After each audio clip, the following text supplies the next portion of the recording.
પ્રમાણમાં 6-7 ફૂટનો અજગર હશે. આપે જોયું અત્યારે મારા પગની ઉપર એને બાઇટ પણ કરી. થોડા સીટા રહે. તો આ રીતનું કન્ડિશન બનતી હોય છે. એ આ રીતે નાહમ ભાગ કરે, આ રીતે દોડ ભાગ કરે, એવું પણ બનતું હોય છે. જય શ્રી મહાકાલ, શિવશંકર શંભુ, હર હર મહાદેવ. ચાલી રહ્યો છે શ્રાવણનો મહિનો અને આજે છે શ્રાવણનો સોમવાર અને સાથે સાથે આજે નાગપાંચમ પણ છે. નાગદેવનો દિવસ છે આજે. ભગવાન શ્રી મહાદેવના પ્રિય એવા વાસુકી મહારાજનો આજે નાગપાંચમનો દિવસ છે.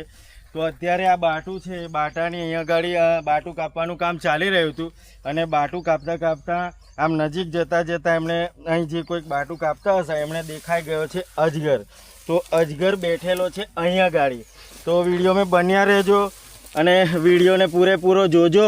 આપણને બતાવું મેં રેસ્ક્યુનો વિડીયો કે કઈ રીતની કન્ડિશન હતી, શું છે શું નહીં, અને ત્યારબાદ એને રેસ્ક્યુ કર્યાનો વિડીયો પણ સાથે સાથે બતાવું. વિડીયોને પૂરેપૂરો જોજો, અંત સુધી જોજો. વિડીયોને સ્ક્રોલ ના કરતા મહેરબાની કરી અને પૂરેપૂરો જુઓ આ વિડીયોને કે કઈ રીતનું મેં રેસ્ક્યુ કરું છું, હું કરું છું નહીં. સાથે સાથે વિડીયોને જોતાં જોતાં છે ને લાઇક, કમેન્ટ અને વિડીયોને બને એટલો શેર પણ કરી દેજો. બીજા લોકો સુધી, બીજા વ્યક્તિ સુધી આ વિડીયો પહોંચે. આ માહિતીવાળો કહેવાનો મતલબ કે આની અંદર એવી હું માહિતી આપું છું કે અજગર જે હોય છે એ શું કરી શકે, શું ના કરી શકે, આપણને નુકસાન પહોંચાડી શકે, નથી પહોંચાડી શકતો. તો પ્રમાણમાં 6-7 ફૂટનો અજગર હશે. આપે જોયું અત્યારે મારા પગની ઉપર એને બાઇટ પણ કરી. થોડા સીટા રહે. તો આ રીતનું કન્ડિશન બનતી હોય છે.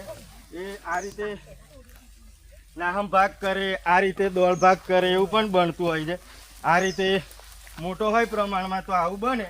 ટૂંકમાં તે દિવસે હું એ અજગર જે રેસ્ક્યુ કર્યો એ અજગર પ્રમાણમાં નાનો હતો અને ગુસ્સેલ ન હતો. પણ આવું બની શકે કોઈ વખત અજગર જે હોય ગુસ્સામાં પણ હોય. તો અત્યારે આપણે છે ને એને રેસ્ક્યુ કરી લીધો છે. હવે એને હાથમાં લઈ લઈશું. પણ કહેવાનો મતલબ એવો છે કે એ આ રીતે ગુસ્સામાં હોય તો આવી કન્ડિશન બનતી પણ હોય છે. તો પ્રમાણમાં 6-7 ફૂટનો અજગર છે અને નર છે લગભગ, એટલે થોડો ગુસ્સામાં હોય પણ શકે. પણ એનીવે આપણે આપણું કામ જાણીએ છીએ, આપણે આ કામમાં નિપુણ છે, એટલે આપણે એને અત્યારે રેસ્ક્યુ કરી લીધો છે. કોઈક અજગર ગુસ્સાવાળો હોય, કોઈક અજગર સામાન્ય હોય, કોઈક અજગર બાઇટ કરે, કોઈ અજગર ના પણ કરે. તો અત્યારે કામ કરતાં કરતાં એમને દેખાઈ ગયો અજગર, એટલે મને ટેલિફોનિક જાણ કરી.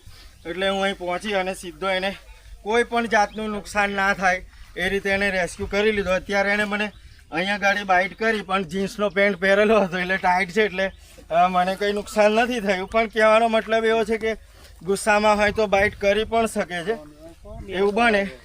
આમાં કંઈ ઝેર નથી આવતું, કંઈ નહીં. પણ આ જે અજગર હોય એનામાં દાંત થોડા તીક્ષ્ણ હોય, ધારદાર હોય આમ.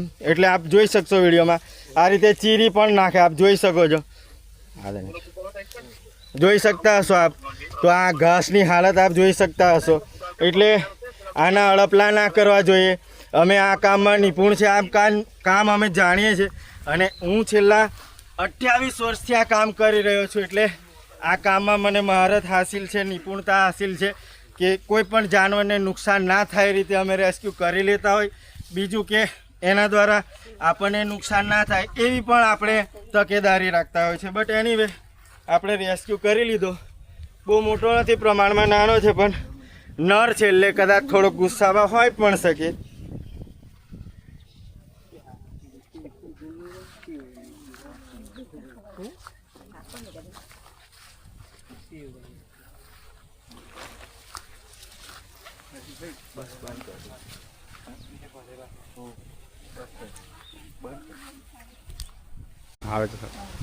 તો હવે જે અત્યારે આપણે અજગર આ રેસ્ક્યુ કર્યો એ અજગરને એના નૈસર્ગિક વાતાવરણમાં મુક્ત કરવા માટે, જ્યાં નોન રેસિડેન્ટ એરિયા હોય, બિલકુલ માણસ વસવાટ ના હોય એવી જગ્યા મૂકવા માટે આપણે આ થેલીની અંદર એને મૂકી દઈએ છીએ.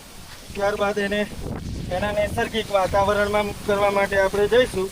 પણ આપણી નૈસર્ગિક સંપત્તિ છે, આને નુકસાન ના પહોંચે, આને કોઈ પણ જાતનું નુકસાન પહોંચાડવું પણ ના જોઈએ. એ માટે આપણે એટલી સાવચેતી પણ રાખવી જોઈએ અને આને મારવો ના જોઈએ આ જીવને. એવી ખાસ નમ્ર અનંત વિનંતી છે આપ સૌને. તો વિડીયોને બને એટલો લાઈક કોમેન્ટ શેર કરજો, બીજા સુધી પહોંચાડજો વિડીયોને. Thank you. ચેનલને સબસ્ક્રાઈબ કરી લેજો, ફોલો થતું હોય તો ફોલો કરી લેજો.